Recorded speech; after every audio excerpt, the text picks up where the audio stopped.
We are entering an unprecedented era of quarterback transfers. An unprecedented era. It really is incredible, okay, just how far the rate has gone. Now, this rate used to be about 20%. Used to be about 20% of the time a 4 or 5-star player went to a school, he would transfer to a different school.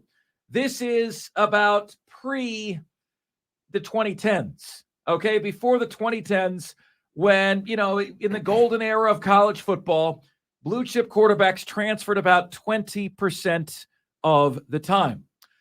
Among all top 50 quarterback recruits from 2011 in terms of 2014, all right, 2011 to 2014,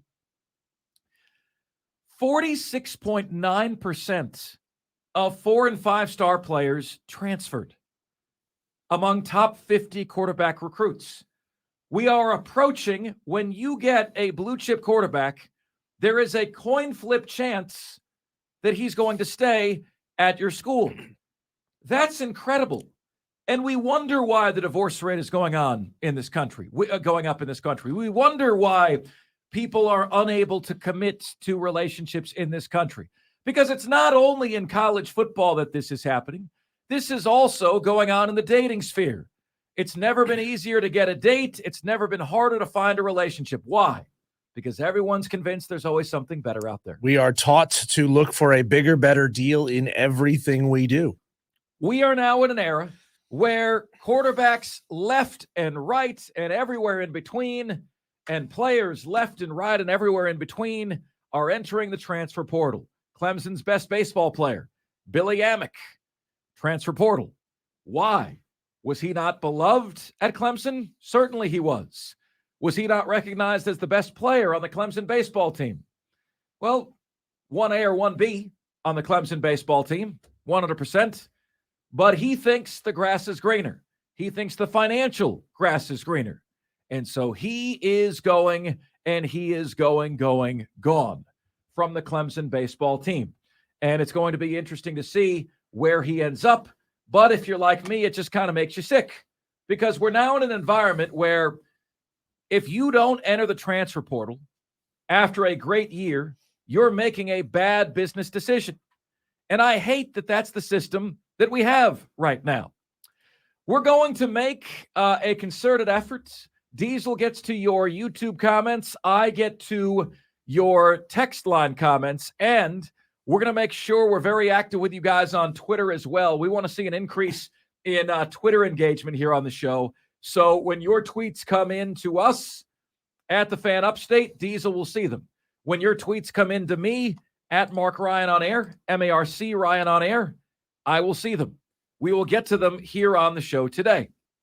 So, Diesel and I discuss how we want to post topics on the show. We discuss it. We go over, okay, what do we want to say in the tease?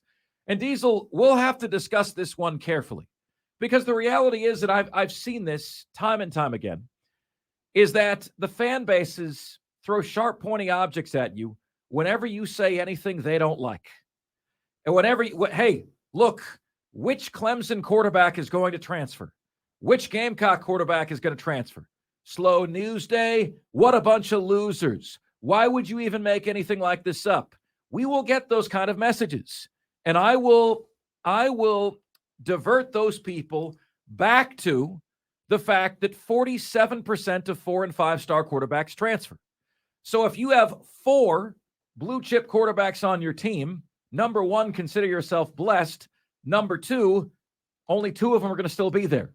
All right. If you have 2 blue chip quarterbacks on your team, consider yourself blessed. Only 1 of them is still going to be there in time. It is a coin flip whether your 4 or 5-star commitment finishes his career collegiately at your school. Don't tell me that's not the case. I've got the numbers right in front of me. Clemson has just been through this with DJ Uiagalelei. Starts the entire year, has 1 game where he's not the starter, out the door, gone, right? 1 game where he's not the starter. Looks at the writing on the wall. I think they're probably going to go to Cade Klubnik next year. And he he takes his football and he goes home. That's where we are today in college football. So all of that is to say, who ultimately is going to transfer from Clemson and South Carolina? That is the million-dollar question, should you choose to accept it. All right? South Carolina already lost 4-star Braden Davis to Syracuse. All right? Chris Phillips told me that Colton Gauthier and Tanner Bailey are two others transfer possibilities. It is now thought that Luke Doty is not going to transfer because he's already waited this long. This is his 4th year coming up at the school, and he's got one more year of Spencer Rattler, and then theoretically it's his turn. So who is going to lose patience, right? Is it going to be Lenoris Sellers, whom everybody's saying is the quarterback of the future in Columbia? Is he going to lose patience? I think Chris Phillips is onto it. Colton Gauthier, Tanner Bailey, both of them potentially Diesel. Spencer Rattler, Luke Doty, Colton Gauthier, Tanner Bailey, Lenoris Sellers. You watch that Garnet and Black Spring game, and you were drooling. If you are a Gamecock fan, about Lenoris Sellers, drooling. So my hunch is what's going to happen at South Carolina is Rattler starts this year, Doty starts next year, Lenoris Sellers starts in 2025. Maybe Lenoris Sellers starts next year. That means my prediction is that Colton Gauthier and Tanner Bailey leave. They're going to transfer. Don't say I'm being pessimistic. Don't say I'm peeing in your Frosted Flakes. Don't tell me that. I have the numbers in front of me. Now, Clemson, you're not getting off on here scot-free either. All right? You have got Cade Klubnik this year. All right? Then you've got Christopher Vezina going into his freshman year this year. Then you've got Blake Hebert coming to Clemson thereafter, right? How is that going to play out? Honestly, how is that going to play out? I think Cade Klubnik is going to be the starter at Clemson at this point for a period of 3 years. So I think Christopher Vezina is going to be in a spot where he is waiting and waiting and waiting and waiting. And what we don't know is if he's willing to do just that. We don't know if he's willing to wait forever to play, right? Well, we're in a league where you only need one great year to rise up the depth chart, to rise up on the national attention scale, to get yourself into a high first-round draft pick. I understand that these guys want to play. It's got to be difficult going from a position where all your life you have been the best player on your team. You have been the go-to guy on your team from Pop Warner football to middle school football to high school football. Now you get to the college level and they're like, oh, we got 5 more quarterbacks who are all highly touted, just like you. Maybe you can rise to the top. Maybe you got to sit and wait your turn. But you only really need one great season to be put into that position. So these guys need to learn the patience and give themselves time to develop into the role. There is value to sitting behind somebody who has progressed further along than you, especially if they're a year or two older. There's nothing wrong with sitting there and learning the offense and becoming a master at the offense. That's why we see guys who are throwing just as many picks as touchdowns, because they didn't really learn the system. They just wanted to be flung into it from day one, and they don't take any time to actually, become elite at understanding their system.